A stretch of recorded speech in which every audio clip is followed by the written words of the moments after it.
Topic ہے آج جو ہمارا مضمون ہے وہ ہے وفادار. اور کلام خدا میں سے میرے ساتھ نکالیے یوحنا عارف کا مکاشفہ دوسرا باب اور اس کی 10ویں آیت مقدس. جو دکھ تجھے سہنے ہوں گے ان سے خوف نہ کر. دیکھو ابلیس تم میں سے بعض کو قید میں ڈالنے کو ہے تاکہ تمہاری آزمائش ہو اور 10 دن تک مصیبت اٹھاؤ گے. جان دینے تک بھی وفادار رہ تو میں تجھے زندگی کا تاج دوں گا. کلام خدا کے پڑھے اور سنے جانے پر اس کی خاص برکت ہو. ایک آواز میں کہیں گے آمین. کلام خدا میں سے ہم نے مکاشفہ کی کتاب دوسرا باب اور 10ویں آیت کا مطالعہ کیا ہے. اور کلام خدا میں لکھا ہے جو دکھ تجھے سہنے ہوں گے ان سے خوف نہ کر. دیکھو ابلیس تم میں سے بعض کو قید میں ڈالنے کو ہے تاکہ تمہاری آزمائش ہو اور 10 دن تک مصیبت اٹھاؤ گے.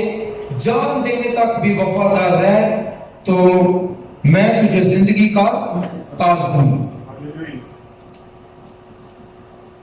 وفادار فیتھفل جس کا مطلب ہے دیانتدار، بات کا پکا، باوفا، وفا کرنے والا، نبھانے والا یا ساتھ دینے والا، یہ وفادار کے معنی ہیں. اور وفاداری ایک ایسی صفت ہے جس کا اطلاق نہ صرف انسان پر بلکہ خدا پر بھی ہوتا ہے. یہ صفات جو ہے انسان اور خدا دونوں پر جو ہے وہ برابر جو ہے ان کا اطلاق ہوتا ہے. اس لفظ کا خدا بھی وفادار ہو سکتا ہے اور اس کا بنایا ہوا جو انسان ہے وہ بھی وفادار ہو سکتا ہے، کیونکہ جس کے اندر یہ تمام صفتیں موجود ہیں وہ وفادار ہے. جو وفادار کے مطلب بتایا گیا ہے دیانتدار، بات کا پکا، باوفا، وفا کرنے والا، نبھانے والا یا ساتھ دینے والا جو ہے وہ وفادار کہلاتا ہے. اور اس کا اطلاق خدا پر بھی اور انسان پر بھی ہوتا ہے، دونوں پر ہی ہوتا ہے. اور نمبر 1 جب ہم خدا کے وفادار ہونے کی بات کرتے ہیں تو اس کے بارے میں یہ ہے کہ قطعی طور پر معتبر اور ثابت قدم ہے خدا پر. جب اس لفظ کا اطلاق ہوتا ہے تو اس کا مطلب یہ ہے کہ خدا قطعی طور پر معتبر اور ثابت قدم ہے اور اپنے لوگوں سے مستقل مزاجی سے وفاداری سے محبت کرتا ہے. جب خدا پر اس لفظ کا اطلاق ہوتا ہے تو اس کا مطلب ہے کہ خدا معتبر ہے اور ثابت قدم ہے اور مستقل مزاجی سے اپنے لوگوں سے وفادار ہے. مسلسل، یہ نہیں کہ چند دن وہ وفادار ہے اس کے بعد وفادار نہیں، وہ مسلسل اپنے لوگوں سے جو ہے وہ وفادار ہے. خدا ان سب کے مقابلہ میں جو دنیا میں خدا کہلاتے ہیں زیادہ ثابت قدم اور سچا ہے. ہاللیلویا. یہ ہمارے خدا کی صفات ہے اور وہ اپنی اخلاقی فطرت میں لا تبدیل ہے. اس کا جو اخلاق ہے وہ بہت بلند ہے اور اخلاقی فطرت میں وہ لا تبدیل ہے، نہ بدلنے والا اس کا اخلاق ہے. اور اسی لیے لکھا ہے کہ جیسا اس کا مزاج ہے ویسے ہی تمہارا مزاج بھی ہونا چاہیے. خدا کی وفاداری جو ہے عام طور پر نجات اور پرفضل وعدوں کے ساتھ ہے. اور اسی طرح جب انسان پر اس کا اطلاق ہوتا ہے وفادار آدمی کا تو اس کو وفادار کہا جاتا ہے جو اپنی ذمہ داریوں کو پوری کرنے اور قول و فعل میں پکا ہونے کے قابل اور بااعتماد ہو. وہ انسان جو ہے وہ وفادار کہلاتا ہے، فیتھفل کہلاتا ہے. نئے اہلنامہ میں وفادار ہونے کی بار بار جو ہے وہ نصیحت کی گئی کہ وفادار رہو، وفادار بن جاؤ. اور غلطیوں کو جب ہم پڑھتے ہیں 5واں باب اس کی 25ویں آیت تو اس میں پھلوں کا ذکر ہے، لیکن یہاں پر جو ترجمہ ہوا ہے وفادار کا وہ ایمانداری جو ہے وہ لفظ جو ہے وہ ترجمہ ہوا ہے، لیکن ہے وہ وفادار ہے۔ اسی طرح غلطیوں میں پولس رسول جو ہے اپنے شاگرد تیموتھیوس کو کہتے ہیں، اور جو باتیں تو نے بہت سے گواہوں کے سامنے مجھ سے سنی ان کو ایسے دیانتدار یعنی وفادار فیتھفل آدمی کے سپرد کر جو اوروں کو بھی سکھانے کے کیا ہو، قابل ہو۔ یعنی فیتھفلنس جو ہے، وفاداری جو ہے، یہ اگر خود انسان وفادار ہے تو وہ دوسروں کو بھی وفاداری کا سبق جو ہے وہ دے سکتا ہے، سکھا سکتا ہے۔ اور اسی لیے پولس رسول جو ہے اپنے شاگرد تیموتھیوس کو جو ہے وہ کہہ رہے تھے کہ ایسے انسان کے سپرد کار جو وفادار ہو، جو ایماندار ہو، بات کا پکا ہو۔ اور وفاداری کو ہم قربانی بھی کہہ سکتے ہیں، سیکریفائس کہہ سکتے ہیں، کیونکہ اس میں بہت سی چیزوں کو قربان کرنا پڑتا ہے۔ وفاداری کو یوں کہہ لیجئے کہ وفاداری برابر ہے قربانی کی۔ فیتھفلنس جو ہے وہ سیکریفائس کے ایکول ہے، برابر ہے، کیونکہ دینداری میں، وفاداری میں اپنی خواہشات کا انسان کو گلا گھونٹنا پڑتا ہے، بہت سی خواہشات کو قربان کرنا پڑتا ہے، اپنی انا کو، اپنی ایگو کو ختم کرنا پڑتا ہے، اپنی دوستی کو، رشتہ داری کو، اپنی جان پہچان سب کو جو ہے وہ قربان کرنا پڑتا ہے، تب جا کر انسان جو ہے وہ مکمل وفاداری کو جانچتا ہے اور اس کے علم کو اپنی زندگی پر وارد کرتا ہے۔ لیکن اہمیت کی بات ہے کہ آج جب وفاداری کی بات کی جاتی ہے، جب وفاداری کی مثال دی جاتی ہے، تو انسان جو اشرف المخلوقات ہے وہ سب سے پہلے وفاداری کی علامت کس کو سمجھتا ہے؟ کس کو؟ کسی جانور کو کہتے ہیں وہ بڑا وفادار ہوتا ہے۔ یہ اشرف المخلوقات جو انسان ہے یہ کتے کی مثال دیتا ہے، سب سے پہلے کہتے ہیں جی کتا بڑا وفادار ہوتا ہے، لیکن یہ انسانی سوچ ہے۔ لیکن خدا جو ہے وہ جانوروں میں سے وفادار نہیں ڈھونڈتا بلکہ انسانوں میں سے وفادار ڈھونڈتا ہے، کیونکہ خدا بذات خود جو ہے وہ وفادار خدا ہے، بات کا پکا خدا ہے، نہ پھرنے والا خدا ہے، اسی لیے وہ انسانوں میں سے ڈھونڈتا ہے۔ لیکن انسان جو اشرف المخلوقات ہے وہ مثال دینے کے وقت جو ہے وہ اس بات کو بھول جاتا ہے کہ جو میرا خالق ہے وہ سب سے عظیم اور وفادار ہے۔ ہاللیلویا۔ آج کے بعد ہمیں کسی جانور کی مثال نہیں دینی، بلکہ جب بھی ہمیں فیتھفل اور ایماندار کی بات کرنی ہے، سب سے پہلا ہمارا مرکزی ایمان جو ہے اس کو پیش کرنے کی ضرورت ہے کہ ہمارا خدا وفادار ہے۔ ہاللیلویا۔ جتنی بھی چیزیں جب ہم کلام کا مطالعہ کرتے ہیں تو اس میں ہم دیکھتے ہیں کہ جتنے بھی نبی، جتنے بھی رسول، جتنے بھی خدا کے خدام تھے، مصیبت میں گرے تو سب سے پہلے انہوں نے ایک ہستی کو آواز دی ہے، اپنے یہوہ پاک خدا کو، کیونکہ وہ وعدوں کا سچا خدا ہے، وہ نہ پھرنے والا خدا ہے، اور کوئی انسان نہیں بلکہ خدا جس کا پہلا نمبر ہے وہ وفادار خدا ہے، اور اس نے اپنی وفاداری کا ثبوت بھی دیا ہے۔ لیکن المیہ ہے کہ انسان جو ہے وہ بھول جاتے ہیں، انسان جو ہے وہ جانوروں کی مثال دیتا ہے، لیکن وہ جو باوفا، جو ہر جگہ موجود ہے، وہ آگ کی بھٹی ہو یا بحر کلثم ہو یا مصر کی غلامی ہو یا مصر کی تنگ دستی ہو اس کے لوگوں کی، اس کو سب کچھ نظر آتا ہے اور وہ آ کھڑا ہوتا ہے۔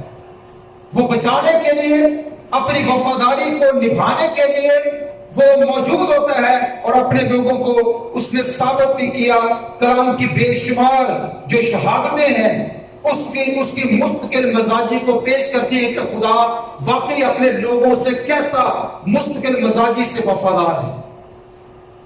کتنے سالوں تک جو ہے 40 سال بیابان کے اندر خدا نے ان سے وفاداری کی، بہت دفعہ وہ پھر گئے، وہ خدا سے تجاوز کر گئے، خدا کی باتوں کو بھول گئے، خدا کی باتوں کو رد کر دیا، لیکن خدا جو ہے وہ ہر جگہ جو ہے وہ ان کی مدد کے لیے آ رہا ہے۔ مارا کا مقام ہو، جہاں پر پانی کڑوا تھا، وہاں پر خدا ان کو صلاح دیتا ہے کہ موسیٰ کو کہتے ہیں کہ اس درخت کو کاٹ اور پانی میں پھینک، تو یہ پانی کیا ہو جائے گا جی؟ وہاں پر کوئی چینی کی بوری تو نہیں پھینکی۔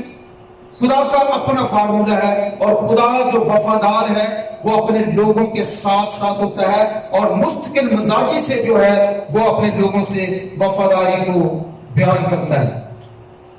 اور ایک ہستی کلام خدا میں ایسی ہے جو اعلان کرتی ہے، خدا کی وفاداری کا اعلان کرتی ہے، اور وہ کہتی ہے میں ہمیشہ خداوند کی شفقت کے گیت گاؤں گا، میں پشت در پشت اپنے منہ سے تیری وفاداری کا اعلان کروں گا۔ یہ کس کے الفاظ ہیں؟ یہ اس شخص کے الفاظ ہیں جس کے بارے میں خدا نے کہا کہ میرے دل کے موافق مجھے مل گیا، میرے دل کے مطابق مجھے مل گیا۔ اور یہ اور کوئی نہیں بلکہ وہ خدا کا بندہ مقدس داؤد ہے جس نے کہا کہ میں پشت در پشت اپنے منہ سے تیری وفاداری کا کیا کروں گا جی؟ اعلان کروں گا کہ تو واقعی سے وفادار خدا ہے، تو واقعی بات کا سچا اور پکا خدا ہے جو کبھی نہیں اپنے وعدوں سے مکرتا۔ اسی لیے خدا نے بھی اس کو اعزاز سے نوازا، اور خدا نے اس کے بارے میں کہا کہ میرے دل کے موافق مجھے مل گیا۔ جو وفادار نہیں ہے وہ اس کو بغور سن سکتے۔ نوح کی کتاب 3 باب 22 اور 23، کیونکہ کلام میں ہمیں خدا کی بے شمار جو ہے وہ شہادتیں ملتی ہیں کہ وہ کیسا عظیم خدا ہے۔ یہ خداوند کی شفقت ہے، یہ خداوند کی شفقت ہے کہ ہم فنا نہیں ہوئے، کہ ہم فنا نہیں ہوئے، کیونکہ اس کی رحمت کیونکہ اس کی رحمت لازوال ہے، لازوال ہے۔ وہ ہر صبح تازہ ہے، تیری وفاداری عظیم ہے۔ تیری وفاداری کیا ہے جی؟ عظیم ہے، بلند ہے، اور یہ خدا کی وفاداری کا ثبوت ہے۔ دوبارہ اس کو پڑھیں گے۔ یہ خداوند کی شفقت ہے، یہ خداوند کی شفقت ہے کہ ہم فنا نہیں ہوئے، کہ ہم فنا نہیں ہوئے، کیونکہ اس کی رحمت لازوال ہے، وہ ہر صبح تازہ ہے، وہ ہر صبح تازہ ہے۔ تیری وفاداری عظیم ہے۔ اس کی وفاداری کیا ہے جی؟ عظیم ہے، اور یہ اس کی وفاداری ہی ہے جس کی وجہ سے اس آیت میں شروع میں آغاز میں لکھا ہوا ہے کہ یہ خدا کی رحمت ہے کہ ہم بچے ہوئے ہیں۔ یہ اس کا طرز ہے، یہ اس کی مستقل مزاجی ہے جو انسان کے ساتھ چلتی آ رہی ہے، اور فنا نہیں ہوئے انسان۔ اگر کوئی شخص اس کو نہیں بھی مانتا تو پھر بھی خدا کی یہ وفاداری ہے کہ مستقل مزاجی سے وہ کیا کر رہا ہے؟ انتظار کر رہا ہے۔ اور خدا جو ہے وہ انسان جو ہے وہ انتظار کرتے کرتے تھک جاتا ہے، لیکن خدا ایک ایسی ہستی ہے جو انتظار کبھی کرتے ہوئے تھکتا نہیں، بلکہ آخری حد تک جو ہے وہ انتظار کرتا ہے۔ اور یاد رکھیں کہ بائبل مقدس کا جو ہم نے حوالہ پڑھا ہے، مکاشفہ 2 باب اور 10ویں آیت، وہ اس پروسیس کے بارے میں بخوبی انسان کو آگاہ کر رہا ہے، جس میں لکھا ہے جو دکھ تجھے سہنے ہوں گے ان سے کیا خوف نہ کر، دیکھو ابلیس تم میں سے بعض کو قید میں ڈالنے کو ہے تاکہ تمہاری آزمائش ہو، اور اس دن تک مصیبت اٹھاؤ گے، جان دینے تک وفادار رہ تو میں تجھے زندگی کا تاج دوں گا۔ زندگی کا تاج جو ہے ہر شخص جو ہے وہ حاصل کرنا چاہتا ہے۔ کسی بھی انسان سے آپ پوچھ لیں وہ بے ساختہ کہہ اٹھے گا کہ مجھے زندگی کا تاج چاہیے، مجھے لمبی زندگی چاہیے، مجھے سرفرازی چاہیے، اور راتوں رات جو ہے میں آسمان کی بلندیوں کو چھونا شروع کر دوں۔ لیکن کلام اس کے بارے میں جو ڈیوریشن جو ہے وہ طے کرتا ہے وہ انسان کو بڑے غور سے دیکھنی ہے، کیونکہ خدا اور انسان جس الفاظ کا دونوں پر اطلاق ہوتا ہے، خدا کے بارے میں ہم نے دیکھا ہے کہ خدا مستقل مزاجی سے بغیر کسی